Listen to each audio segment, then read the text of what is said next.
Siempre es una lista que la prueba de la noradrenalina a poco que una liberación de alcoholismo. Pero seguramente eso no hay nada más. No hay receptores, no hay ninguna. Ay, Connie, tú puedes. Se la pongo.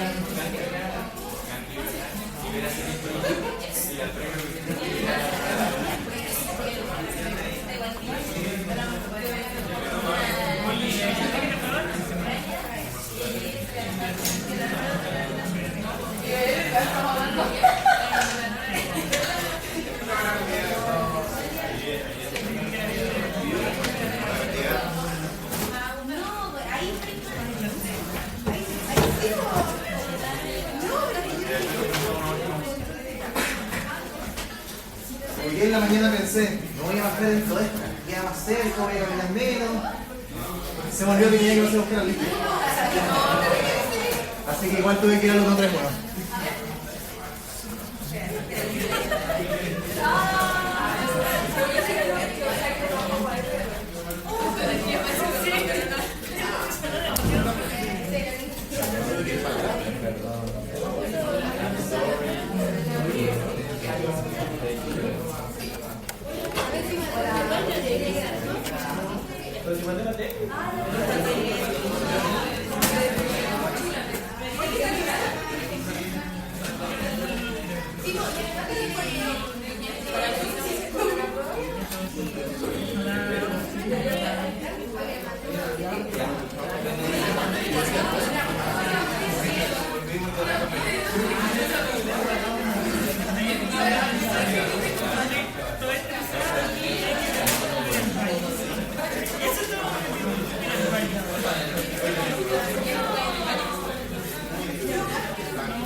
Ahora sí, chicos, disculpen el retraso. ¿Qué vamos a revisar durante la mañana de hoy? Vamos a hablar sobre la clase que quedó pendiente del día miércoles, que es el manejo renal de calcio, fosfato, además de magnesio. Vamos a revisar la capacidad para regular el volumen urinario en la segunda clase y vamos a revisar la capacidad para regular la concentración de la orina en la tercera clase. Por mientras, ¿qué vamos a revisar? Vamos a hablar con respecto a lo que ya habíamos visto, manejo tubular, de la misma manera que en sodio, cloro y potasio, ahora enfocado en estos electrolitos. Vamos a ver el manejo renal de los electrolitos, algunas aplicaciones clínicas como el balance de calcio, fosfato y magnesio, y vamos a ver algunos de los mecanismos segmentarios a través de la nefrona para su reabsorción o secreción, según corresponda. ¿Cómo estamos acostumbrados entonces? Un paciente con tratamiento crónico con hidroclorotiazida, recordemos que era un medicamento diurético que tenía la capacidad para bloquear algunos canales transportadores de electrolitos. En este caso, con la hidroclorotiazida, presentará un aumento en la excreción urinaria de sodio y calcio, presentará una pérdida de la polaridad de las células tubulares, presentará un aumento en la reabsorción de magnesio o un bloqueo del cotransportador NKCC. En este caso, la hidroclorothiazida afectaba al NKCC o al NC. Al NC. Entonces, en este caso, ¿de qué manera el NC, el bloqueo del NC, repercute sobre la polaridad de la célula tubular? ¿De qué manera repercutirá sobre la reabsorción de magnesio? ¿Y de qué manera repercutirá sobre la excreción de sodio y calcio? Esas son las preguntas que vamos a tener que ir viendo. Cambié un poquito el formato para que empiece a ser un poco más agradable a la vista. Vamos a tener entonces el calcio, vamos a tener una calcemia normal en la sangre que va entre 8,8 y 10,6 miligramos por decilitro, de los cuales el calcio, la mayor parte está depositada dentro de los huesos, 99%, siendo solamente 1% del calcio, el calcio circulante que va a ser activo para el metabolismo celular. De estos, el calcio que viaja libremente puede ser tanto filtrado como reabsorbido. Ahora, en este caso, el 1% de calcio que viaja a través de la sangre lo va a hacer a través de distintas maneras. 40% de este calcio libre va a viajar unido a proteínas y no va a poder filtrarse. Mientras que un 15% va a viajar como compuestos tipo carbonato, sulfato, fosfato, o sea, unido a alguna otra sustancia. Y el 45% de este 1% va a ser calcio ionizado, o sea, calcio 2 positivo, metabólicamente activo. Ahora, hay un ligero problema. El calcio no viaja solo en la sangre, sino que 40% viaja unido a proteínas.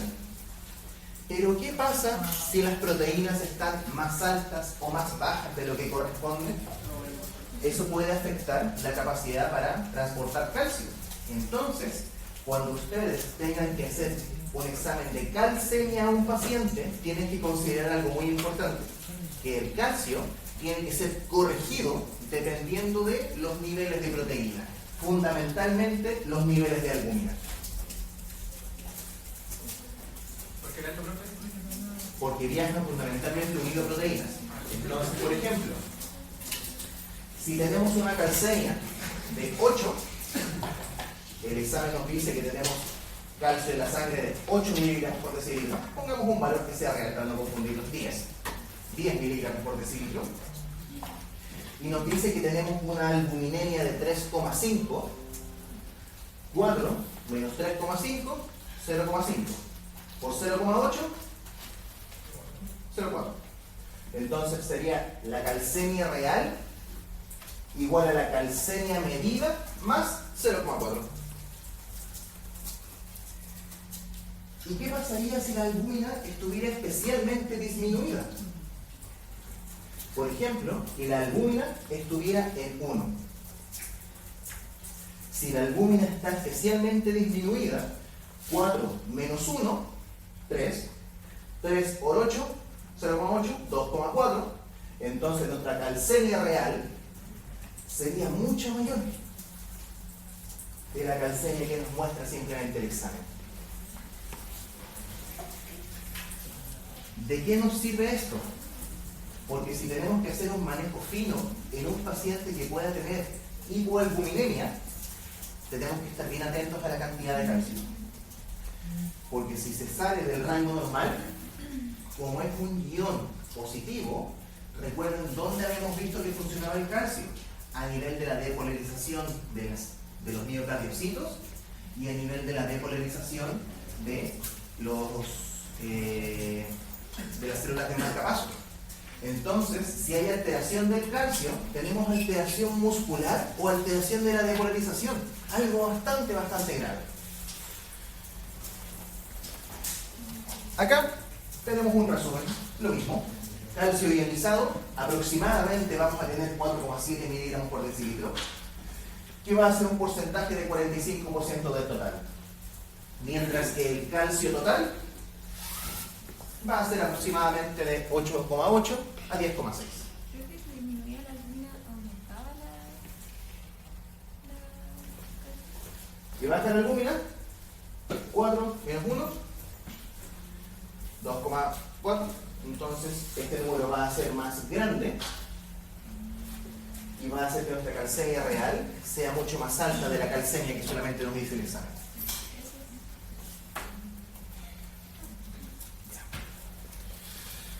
¿Dónde entonces vamos a generar la reabsorción de calcio? Ya que vimos que es un electrolito tan importante. En este caso, nuevamente, mismo formato. El calcio va a filtrar libremente, del cual va a ser 65% reabsorbido a nivel del túbulo contorneado proximal, 25% en la rama ascendente gruesa, 8% en el distal y se termina excretando menos del 1%, haciendo que entonces el calcio sea un ion que activamente queremos retenerlo.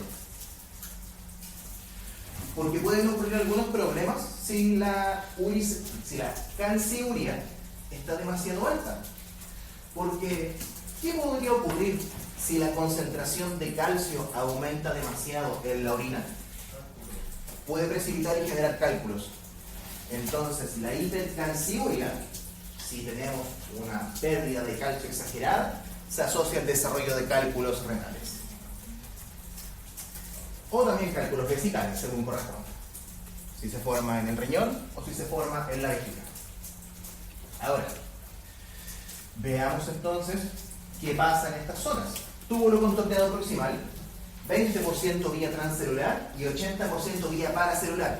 O sea que el transporte de calcio a nivel del túbulo contorneado proximal depende fundamentalmente de la reabsorción de líquidos. Entonces, mientras más líquidos reabsorbamos a nivel del túbulo contorneado proximal, más calcio vamos a reabsorber. Por lo tanto, si la volemia está demasiado elevada y ya se filtró demasiado líquido y no queremos reabsorberlo, si la volemia está demasiado elevada, esto puede disminuir la reabsorción de calcio, porque depende de la reabsorción del líquido. La vía transcelular, en este caso, depende fundamentalmente de dos canales: calcio ATPasa, más un antiportador sodio-calcio. Calcio para afuera, sodio para adentro. Ahora, ¿por qué aparece en rojo esta flechita? Porque depende de la fuerza de difusión del sodio, el transporte de calcio. ¿Por qué se crea una gradiente que motiva al sodio a entrar? Exactamente. Sodio, potasio, ATPasa. Vamos a estar constantemente modificando la concentración de sodio, motivando la entrada y la salida de calcio. Calcio, ATPasa, antiportador sodio-calcio. Entonces, fundamentalmente, vía paracelular. Después de túbulo contorneado proximal, nos saltamos a la rama ascendente gruesa.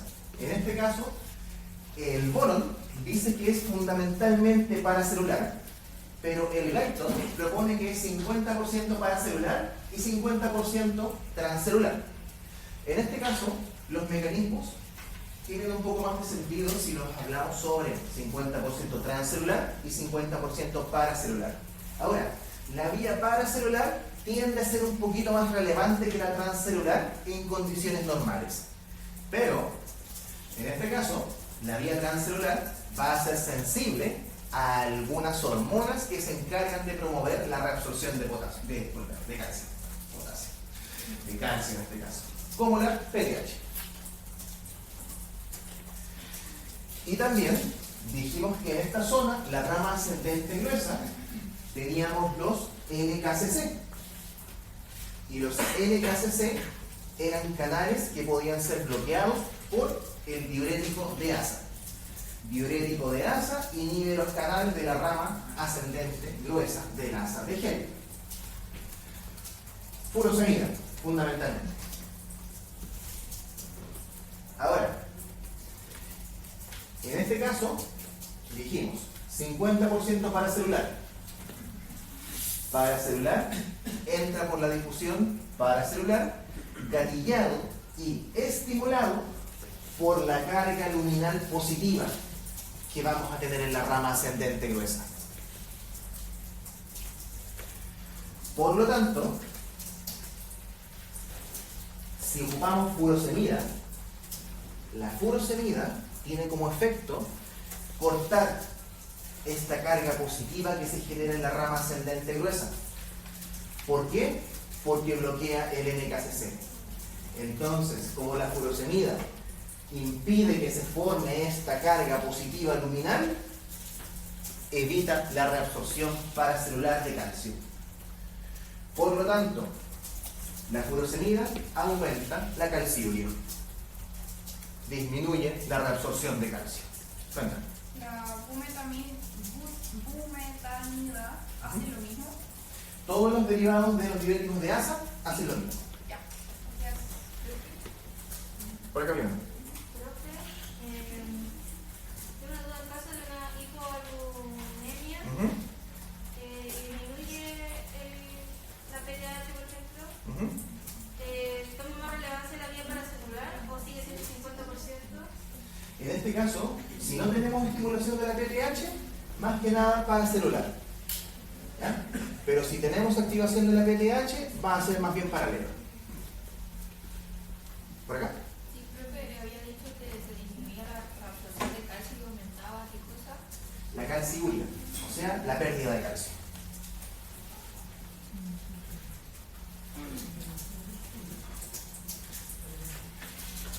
Entonces, la furosemida, dijimos que bloqueaba la absorción de sodio, por lo tanto, perdemos más sodio, aumentamos la natriuria y también evita la reabsorción de calcio. Furosemida, entonces, aumenta la natriuria y aumenta la calciuria. Ahora, ¿qué es esto? Dentro de la rama ascendente gruesa también vamos a tener canales, o sea, receptores que van a funcionar directamente sensando la concentración plasmática de calcio. Y si se sensa la concentración elevada de calcio, van a bloquear el NKCC. Por lo tanto, si tenemos una concentración plasmática de calcio elevada, se bloquea el NKCC, se bloquea la carga positiva y se bloquea la reabsorción paracelular de calcio. Pero también la del sodio, ¿no? Exactamente. También afectaría la reabsorción de sodio. Ahora, para la reabsorción de sodio también tenemos otros mecanismos. Por lo tanto, no va a ser tan afectado. Pero sí vamos a aumentar el débito de sodio hacia el túbulo contorneado distal, por ejemplo. Lo que podría generar, si aumentamos el débito de sodio hacia el túbulo contorneado distal, que se inhiba el renina-angiotensina-aldosterona, por ejemplo.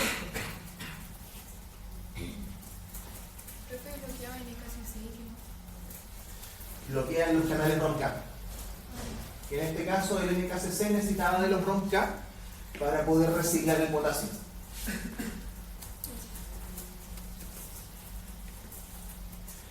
Por eso la furosemida funcionaba más que nada aumentando la natriuresis, la cloriuresis, pero el potasio no le afectaba demasiado, porque el potasio se recicla.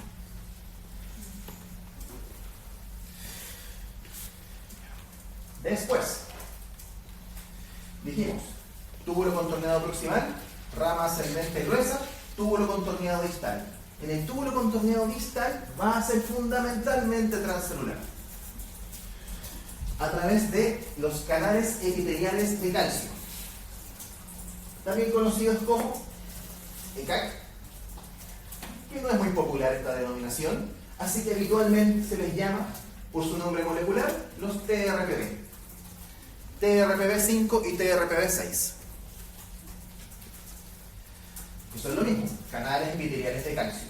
Por lo tanto, dejan que el calcio filtre libremente dependiendo de las concentraciones a través de la membrana.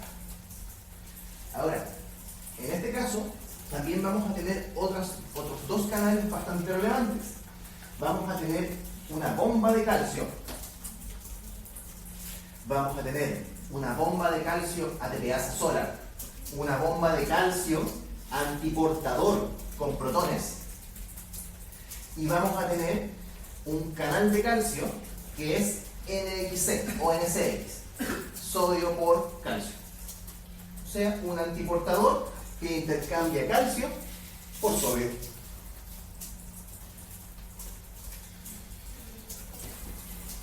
¿De qué manera se genera la gradiente? Tenemos una bomba que a través de energía va a estar sacando calcio de la célula, disminuyendo la concentración intracelular de calcio y promoviendo que el calcio por gradiente entre a través de los canales epiteliales.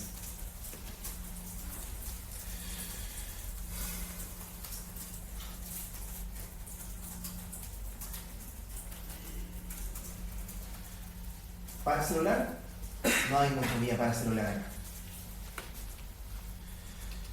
Entonces, túbulo contorneado proximal, rama ascendente gruesa, túbulo contorneado distal y finalmente se termina eliminando menos del 1%.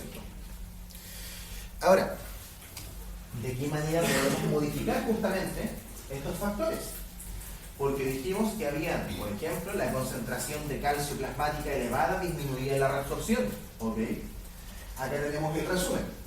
A nivel del túbulo proximal, dijimos que dependía netamente de la reabsorción del líquido. Por lo tanto, una contracción de volumen, si hay menos volumen y queremos reabsorber la mayor cantidad de volumen posible, aumenta la reabsorción de calcio. Si tenemos demasiado volumen en nuestro cuerpo y no queremos retener más agua, va a disminuir la reabsorción de calcio. Furosemida y diuréticos funcionan a nivel del NKCC, afectando la calciura. Y a nivel del túbulo contorneado distal, vamos a tener cambios en el pH. ¿Por qué? Los cambios en el pH pueden modificar la polaridad de las proteínas, ¿cierto? La carga de las proteínas, haciendo que se puedan desdoblar de maneras distintas. Por lo tanto, un aumento en la acidez hace que el calcio tenga menos afinidad por las proteínas, haciendo que la calcemia se eleve.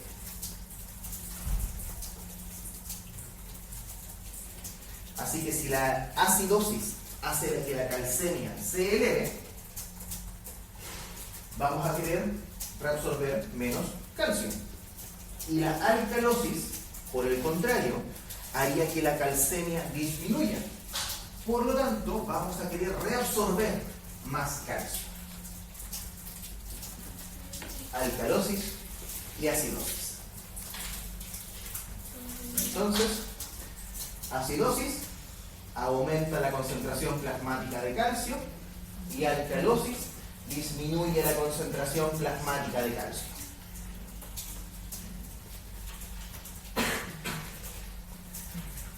Arginina vasopresina, ADH.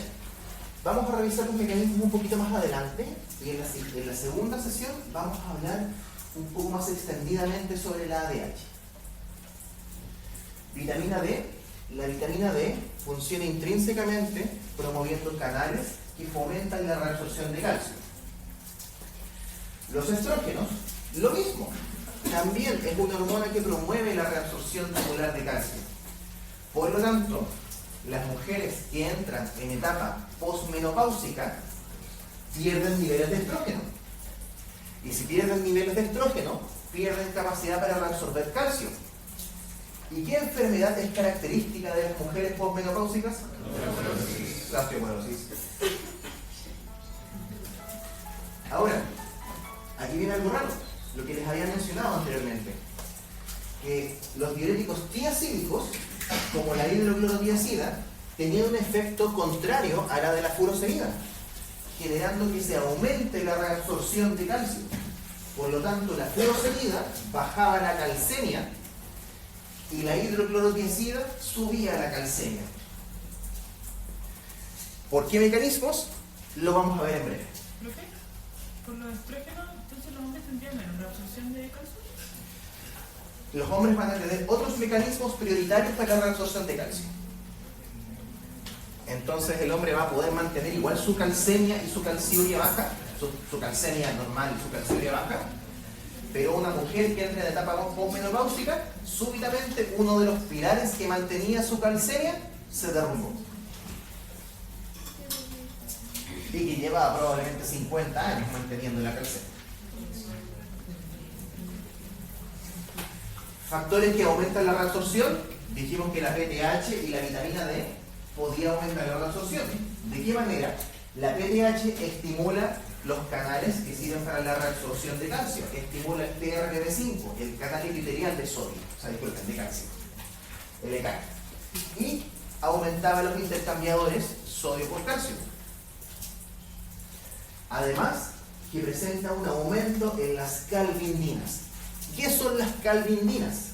Son proteínas intracelulares cuya función principal es la captación de calcio. Entonces, el calcio que entra a la célula tubular es captado por la calvindina y rápidamente disminuye la concentración intracelular de calcio para promover que se siga reabsorbiendo. Por lo tanto, si aumentan las calvindinas, aumentamos la capacidad para la reabsorción de calcio. Son proteínas intracelulares, cuya principal función es captar calcio. Es como una esponja de calcio que tenemos dentro de la célula. Entonces, si aumentamos las calvindinas, aumentamos la capacidad que tiene la célula para captar el calcio. Y la vitamina D, también, TRPV5, canales epiteliales.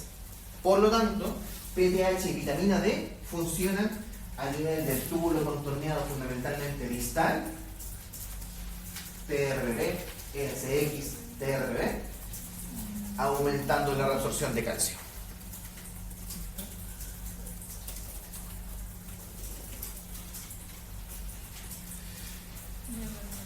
¿De qué manera ahora se inhibe la reabsorción de calcio? Dijimos que si teníamos una concentración elevada, esto afectaba la reabsorción de varias maneras. Dijimos que teníamos los receptores CAS-R.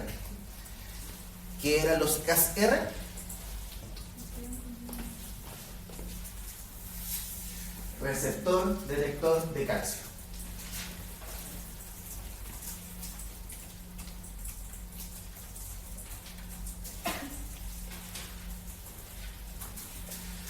Disminuye el voltaje positivo luminal,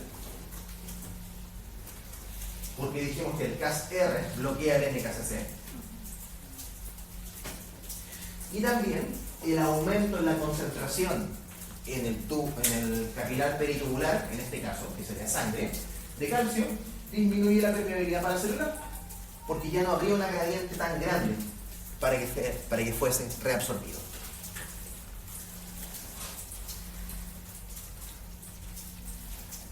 Factores que afectan, dijimos, estimulan, inhiben, y ahora los diuréticos, que funcionaban de manera distinta unos de otros.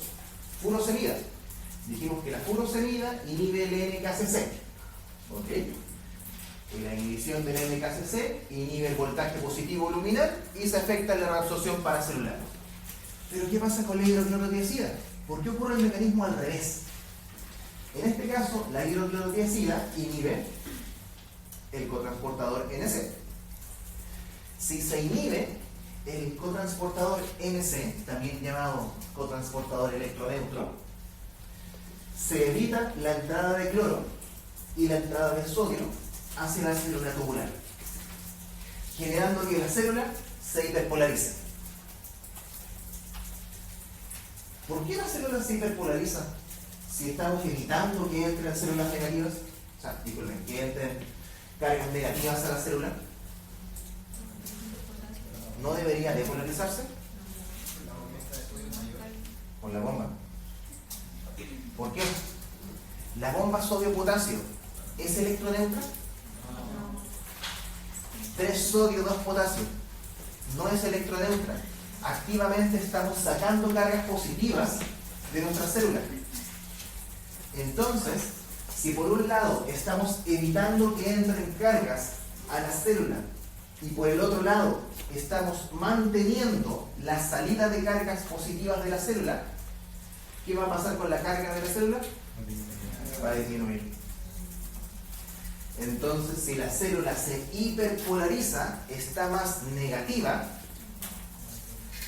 aumenta la reabsorción de calcio.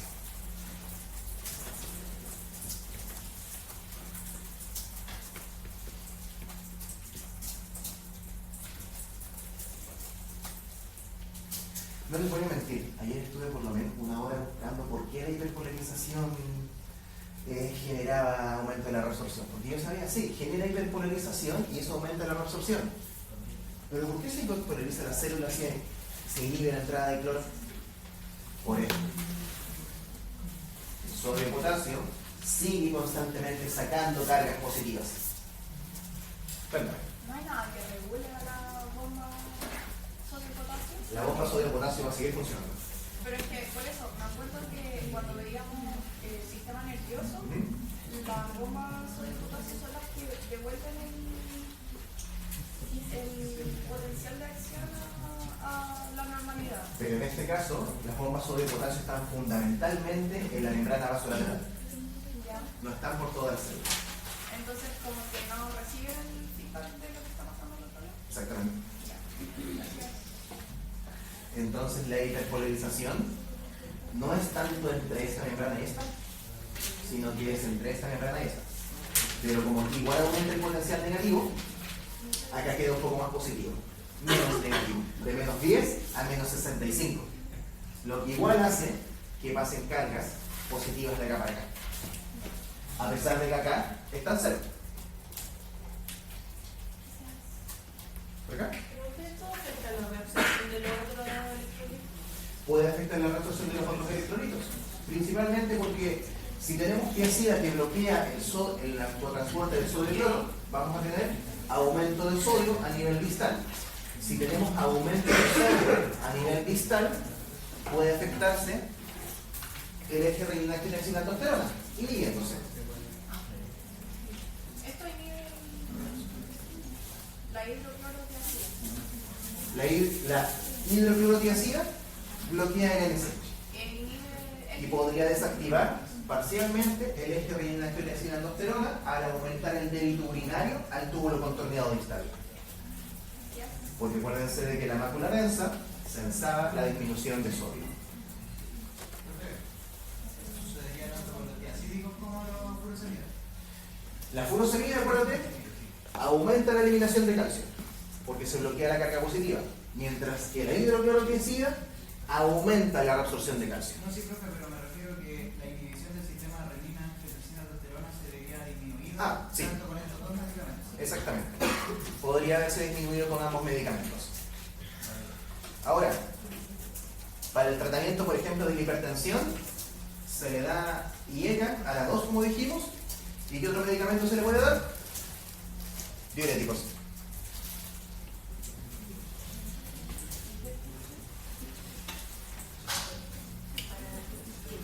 Nuevamente, una tabla resumen.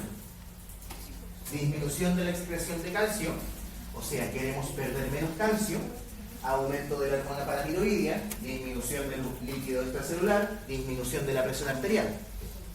O sea, PTH, volemia. Concentración de fosfato plasmático. ¿Qué tiene que ver el fosfato en este caso? Acuérdense de que parte del calcio viajaba unido en forma de compuestos, como citratos, como fosfatos. Entonces, si aumentamos la cantidad de fosfato, se une más a calcio. Alcalosis metabólica, lo conversamos, y la vitamina D. Factores que aumentan la excreción: la disminución de la PTH, aumento del volumen o de la presión, disminución de los fosfatos. ¿Qué pasó con mi grano? Disculpen, chicos.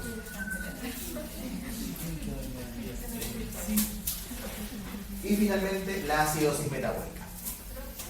Cuéntame. ¿Por qué se recetaba, por ejemplo, hidroclorotiazida en un síndrome nefrótico? Porque bajo ciertas condiciones queremos obligar al cuerpo a perder líquido. Entonces, ¿cuál es la manera más eficiente de obligar al cuerpo a perder líquido? Obligarlo a perder sal. Entonces, en caso de edema generalizado, se tiende a tratar con diuréticos. ¿Qué otro edema importante conocen aparte del edema generalizado? El edema pulmonar. Y el edema pulmonar se trata con furosemida.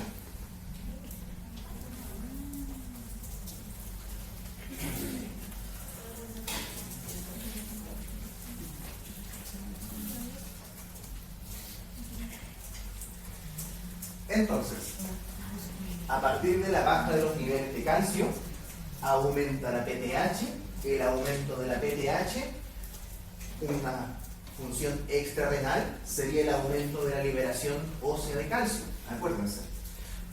Traje esta tablita en vista de que habíamos tenido algunos problemas con el endocrino que me mencionaron el miércoles. Entonces, aumento de PTH, aumento de la resorción ósea. Aumento de PTH estimula la activación de la vitamina D. Aumento de PTH aumenta la reabsorción renal y junto con la vitamina D aumenta la reabsorción renal. Por lo tanto, la PTH tiene 3 mecanismos para aumentar la calcemia. Profe, un poco con lo que dijo del edema. ¿El edema aumentaría el volumen de orina concentrado o el volumen de agua libre? Aumentaré la cantidad de volumen de agua libre que se va a eliminar. Ahora, para eliminar esta agua libre, la forma más eficiente es a través de la eliminación de electrolitos. Entonces, igual vamos a tener que eliminar electrolitos cuando le demos algún diurético. Entonces, igual le vamos a dar antibiótico. Exactamente.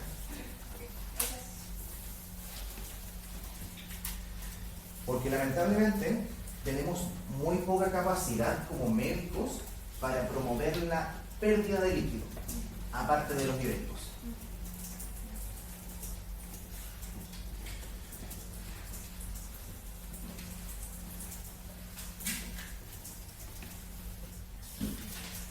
¿Dudas con el calcio? Magnesio. La magnesemia normal habitualmente va entre 1,8 y 2,2 miligramos por decilitro, de los cuales 1% de todo el magnesio corporal va a estar en la sangre, mientras que del resto 54% está depositado en los huesos y 45% está directamente en el intracelular. Por lo tanto, vamos a tener una cantidad bastante limitada de magnesio circulante y formando justamente actividad electroquímica. Ahora, de este 1% que se transporta en la sangre, 30% lo hace unido a proteínas, menos del 10% en forma de fosfato, citrato, oxalato, y el 60% viaja en su forma ionizable. O sea, 60% del 1%. Una vez llega el magnesio al túbulo, o sea, a la nefrona, va a filtrar y llegará al túbulo. De lo que filtra, 15% es reabsorbido a nivel del túbulo contorneado proximal y la mayor parte, 70%, es a través de la rama ascendente gruesa, mientras que solamente el 10% en el túbulo contorneado distal. Ahora, ¿de qué manera ocurre esto? Túbulo contorneado proximal, principalmente vía paracelular. En este caso, de la misma manera que con el calcio, asociado a la reabsorción de lípidos. Entonces, podría llegar a ser afectado por la bulimia. Rama ascendente gruesa. La rama ascendente gruesa fundamentalmente es por vía paracelular, asociado al voltaje luminal positivo, magnesio positivo, carga positiva, se repelen. Y en este caso sí, vamos a necesitar la participación de claudinas, fundamentalmente claudina 16 y claudina 19, que van a estar en las zonas de unión celular y van a permitir el paso de magnesio. ¿Por qué son importantes la claudina 16 y 19? Siendo que hay tantas proteínas que ya no hemos nombrado. Porque existen mutaciones puntuales del gen que codifica para claudina 16 y 19. Y no es una mutación especialmente incómoda. Y si un paciente nace con mutación de claudina 16-19, va a presentar hipermagnesiuria. O sea, aumento en la pérdida de magnesio e hipomagnesemia, disminución del magnesio en la sangre. Un paciente con mutaciones en esto va a tener disminución del magnesio en la sangre por aumento de las pérdidas urinarias.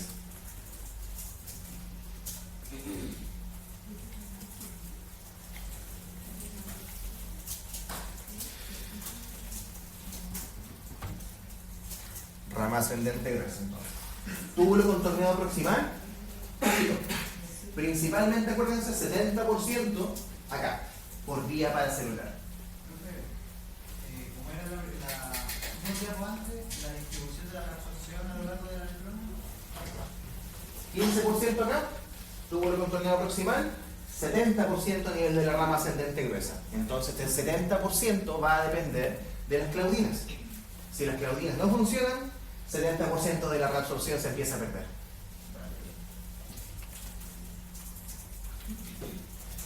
Túbulo contorneado distal, que dijimos que también era menor que la rama ascendente gruesa, aquí sí va a ser fundamentalmente transcelular. ¿De qué manera? Asociado a un canal epitelial de magnesio llamado TRPM6.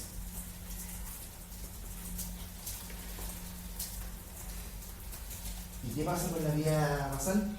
Vasolateral. Lamentablemente no se sabe muy bien. Lo único que se sabe es que hay algunos canales que se asocian a la salina de magnesio, pero no se ha podido comprobar adecuadamente asociado a qué ni por qué mecanismos salen. Así que entran por TRPM6 y salen por algo.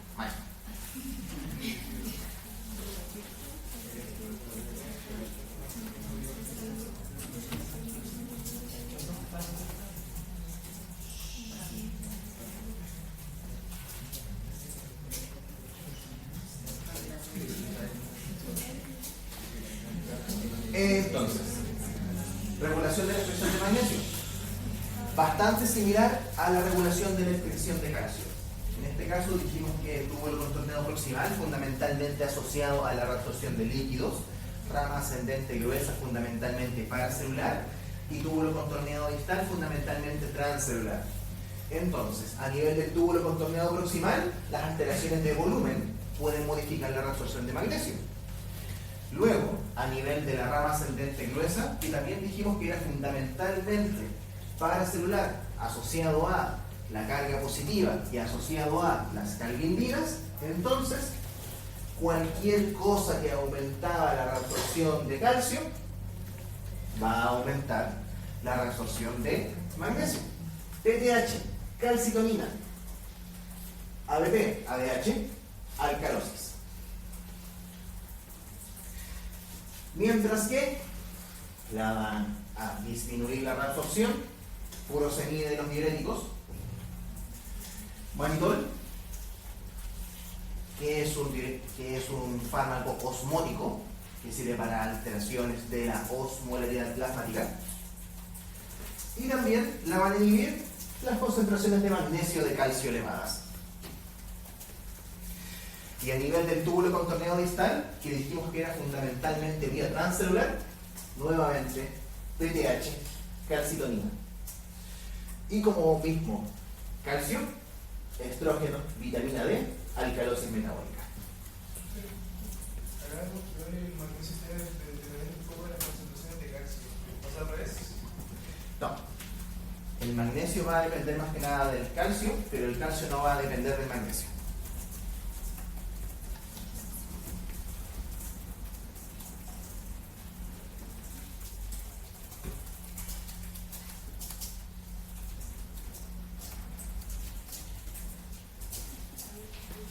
¿De qué manera se regula? Dijimos hipomagnesemia, si baja la concentración de magnesio en la sangre. ¿Qué genera esto? Un aumento en la reabsorción a nivel de la rama ascendente gruesa y túbulo contorneado distal. Hipermagnesemia e hipercalcemia, dijimos que el aumento de los niveles plasmáticos disminuye la reabsorción de magnesio. La PTH aumenta la reabsorción de magnesio al igual que la de calcio, y los diuréticos, acá, en este caso, vamos a tener algo particular. Porque los diuréticos de asa, como la furosemida, disminuyen la reabsorción paracelular. Porque se evita la formación de la carga positiva. Perfecto. Lógico. Igual que el calcio. Pero los tiacídicos vuelven a ser especiales. Los tiacídicos inhiben al TRPM6. Y dijimos que el TRPM6 era este canal epitelial de magnesio del túbulo contorneado distal. Por lo tanto, los diuréticos tiacídicos inhiben la reabsorción de magnesio a nivel del túbulo contorneado distal. Por lo tanto, si a un paciente le damos furosemida y a otro paciente le damos hidroclorotiazida, ¿quién va a tener más magnesiuria? ¿Quién va a perder más magnesio?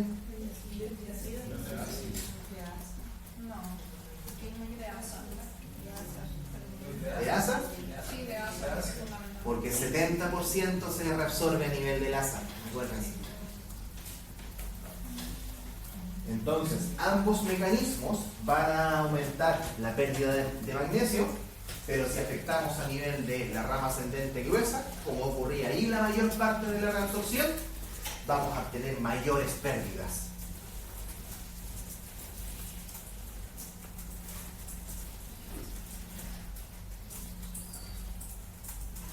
Ahora, el problema es que si le damos tratamiento crónico con fármacos tiacídicos a un paciente, ¿qué pasaba con sus niveles de calcio? Se elevaban. Y si aumentan los niveles de calcio, disminuye la absorción de magnesio. Así que a la larga los tiacídicos también pueden generar hipomagnesemia. Pero a nivel agudo, la furosemida es más efectiva que la hidroclorotiazida. Profe, ¿por qué solo si aumenta la absorción de calcio y no de magnesio? Porque recuerden que el aumento de la concentración plasmática de calcio a la larga disminuye la reabsorción tanto de calcio como de magnesio.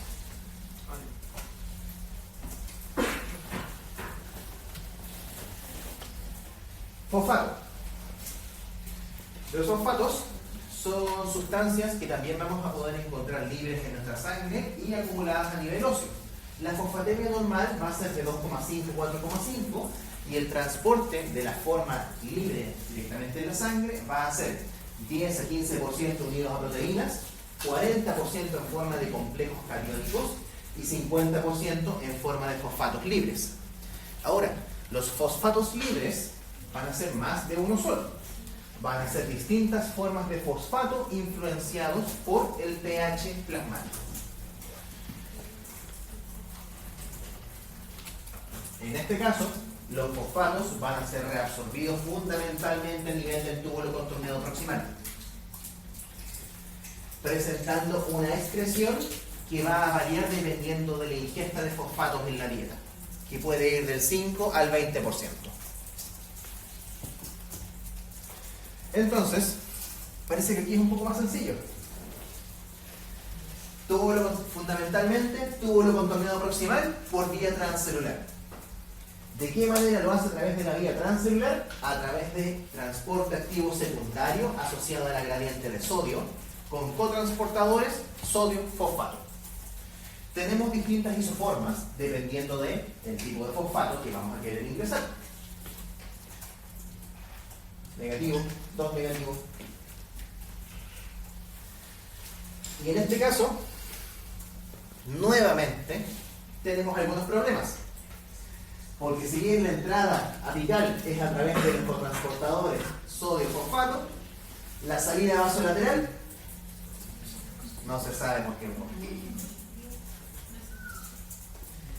Solamente sabemos que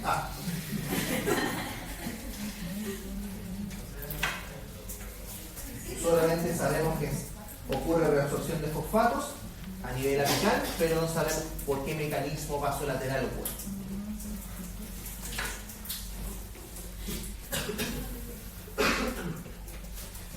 Ahora, de los fosfatos, en este caso, tenemos una capacidad limitada de reabsorción de fosfato, que va a ser bastante bajita. Por lo tanto, la mayor parte del fosfato filtrado por sobre este umbral va a ser simplemente eliminado.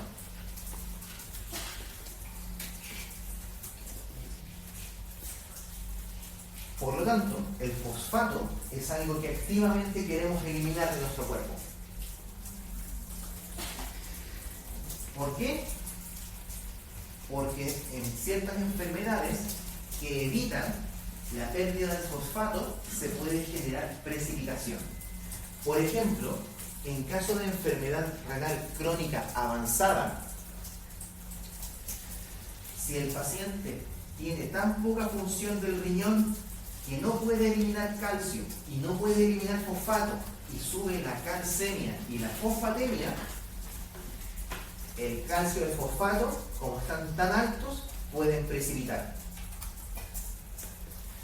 formando algo que se llama calcinosis. Y la calcinosis genera literalmente depósitos de cristales de calcio y fosfato a lo largo de todo el cuerpo. Complicación severa y grave de la insuficiencia renal terminal.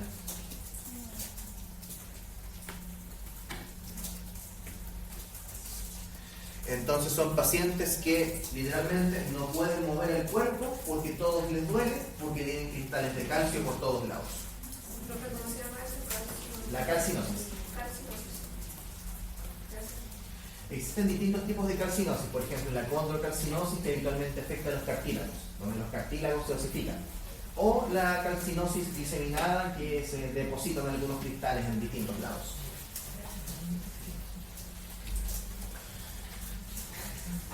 Acá va a ser un poquito más complicado, pero si le ponemos atención, van a ser nuevamente todos los factores que hemos estado revisando. ¿Qué factores estimulan la reabsorción? En este caso, estimular la reabsorción, vitamina D, la contracción de volumen, la privación de fosfato, o sea, la pérdida, la disminución de fosfato a nivel sanguíneo, vamos a aumentar la reabsorción de fosfato.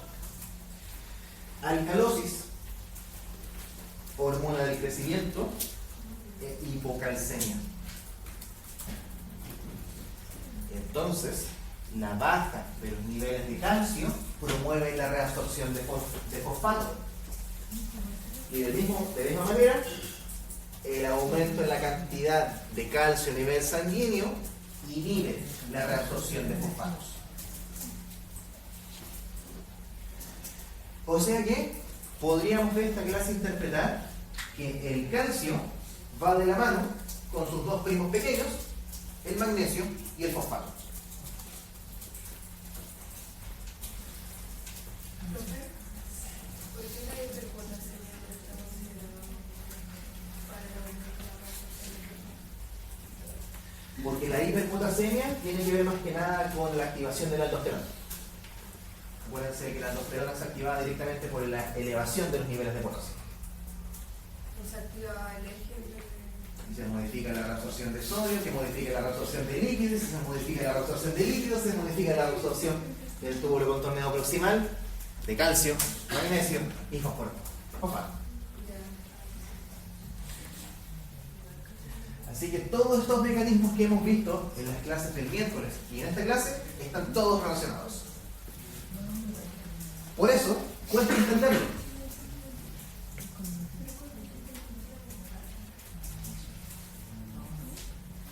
Regulación de la excreción de fosfato. ¿Por qué la PTH y la dopamina pueden generar aumento en la excreción? Porque la PTH inhibe los cotransportadores, lo mismo que la dopamina.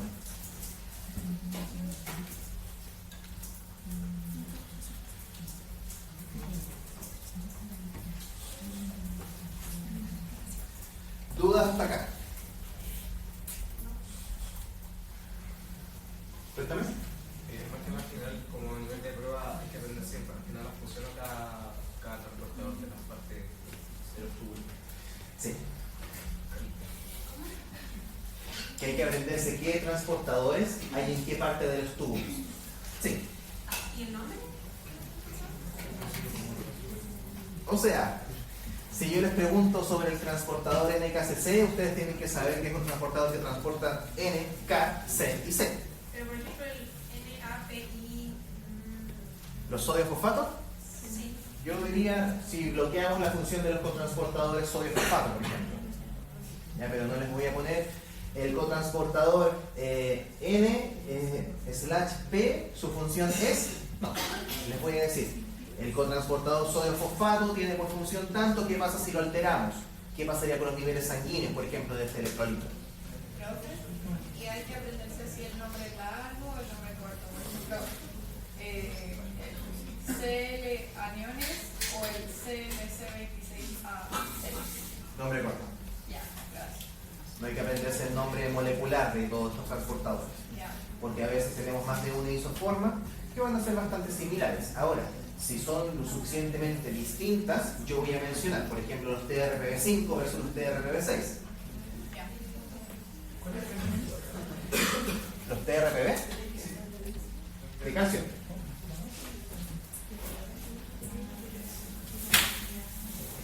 TRPV5, TRPV6. Que uno tiene isoformas distintas, clasificados por genes distintos, y la gracia es que unos son bloqueados por, dijimos, acá, unos son estimulados por PTH y los otros son estimulados por vitamina D. Y los 6. No sé, ¿no? Me equivoqué acá, debería decir 6, disculpen. Gracias. Me acabo de dar cuenta que me equivoqué, acá debería decir 6. Probablemente tecleé mal. Mejor. Cuéntame. Entonces la PTH quiere reabsorber calcio, pero quiere botar fosfato. Ahí. Vamos a la diapositiva. Acá. Entonces la PTH, ¿qué hace sobre los fosfatos? El aumento de la PTH disminuye la reabsorción de fosfato y aumenta la reabsorción de calcio. ¿Y eso por qué, profe? ¿Es como simplemente para evitar la desequilibración de los dos componentes? O sea, por varias razones. Porque si sacamos, por ejemplo, calcio del hueso, estamos sacando calcio. ¿Pero qué más estamos sacando del hueso? Fosfato. Entonces, si estamos a través de la acción de la PTH sacando calcio y fosfato del hueso, los niveles de fosfato van a subir en la sangre. Por lo tanto, si suben los niveles de fosfato en la sangre, queremos eliminar más fosfato. ¿No esta precipitación de la cargada? ¿Dónde se forma en nivel sanguíneo? A nivel sanguíneo, en los vasos sanguíneos se puede formar esta calcificación. O en otras manifestaciones de la calcinosis, por ejemplo en las articulaciones se puede formar. Pero ahí va a variar dependiendo de la presentación clínica. La gracia es que siempre vamos a tener algo de precipitación en caso de que tengamos una hipercalcemia asociada a una hiperfosfatemia, siempre y cuando no podamos eliminar ninguno de los dos. O sea, el único grupo de pacientes que les pasa, insuficiencia renal crónica progresiva bastante avanzada.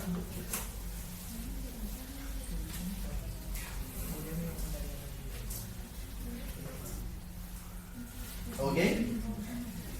Entonces, pregunta, un paciente con tratamiento crónico con hidrocloroniacida presentará un aumento de la excreción urinaria de sodio y de calcio. ¿De sodio solamente? Sí. Perfecto.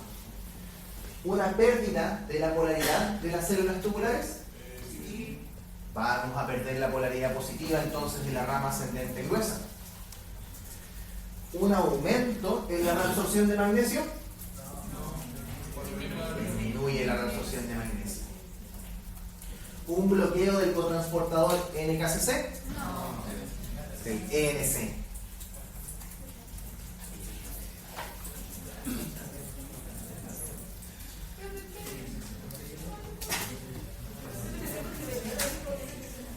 Por si acaso, chicos, ayer subí las clases. Están en capas.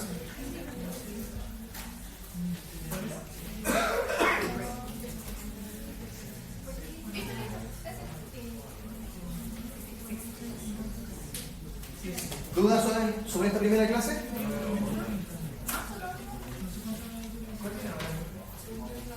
Ya, 15 minutos y partimos de nuevo. La que viene ahora va a ser la de... ¡Ay! Sí, es bulimia. La que sigue ahora es la de bulimia.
Y el tema de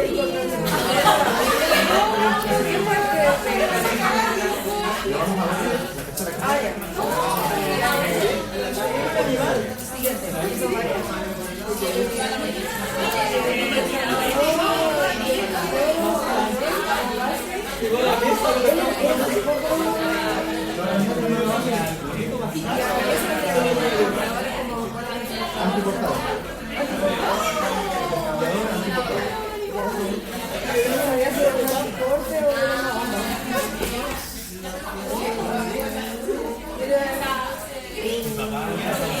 ¿En qué momento?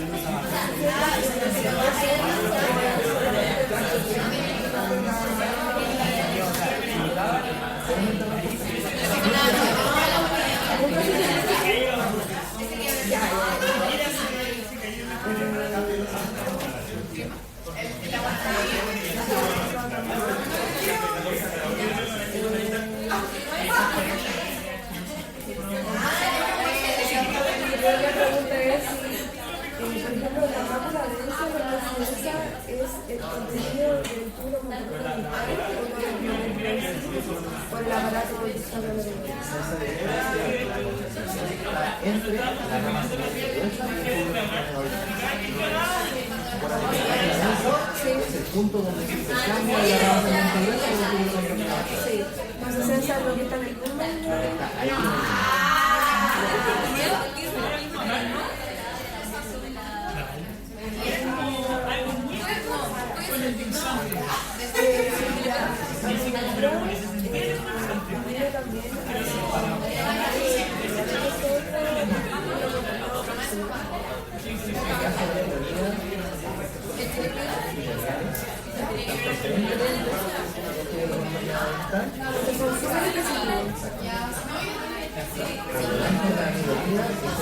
tiene tipo bastante mal, pero creo que cuando necesitamos que la paciente pone un poquito. Sí, porque decía de lo edad que nos decía el cuando tenía personas en caso de que no queramos que el paciente empiece a perder calcio, empiece a perder magnesio,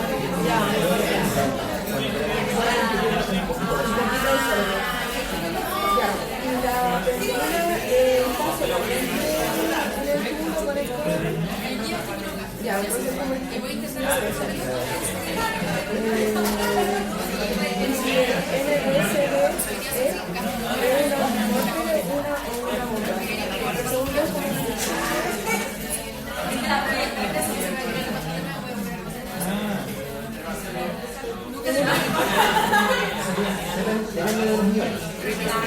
como es capacidadmente el sodio, saca el cloro, pero también el transportador saca cloro y mete sodio. ya.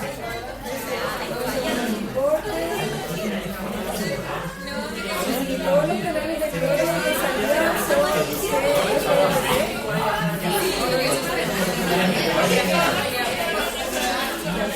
Cuando veas un canal de cloro que no necesita energía, hay que meter una de las subclasificaciones de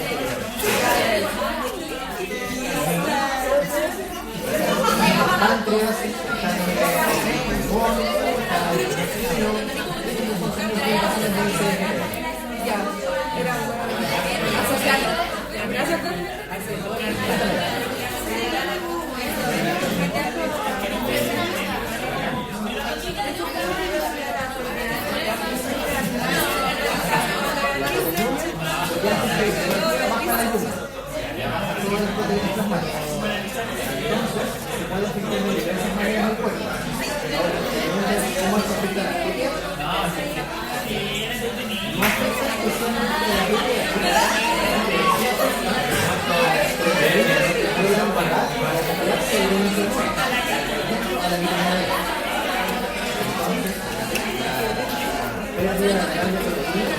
puede conllevar a una disminución de la capacidad de la vitamina D.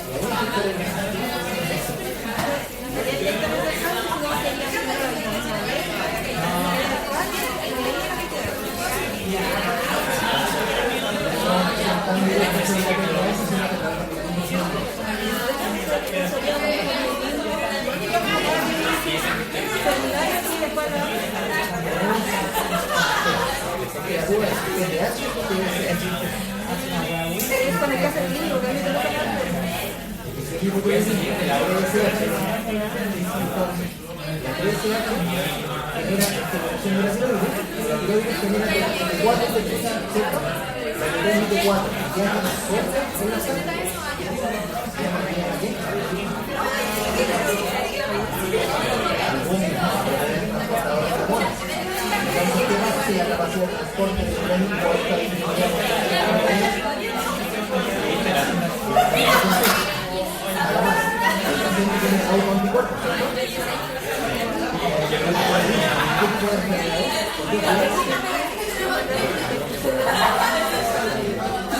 entonces tenemos una causa porque disminuye la otra causa porque tenemos un ambiente inmunitario que también podría aumentar la probabilidad de que se desarrolle dos mecanismos por los cuales el paciente puede tener un desarrollo de una enfermedad. Hemos entendido PTH,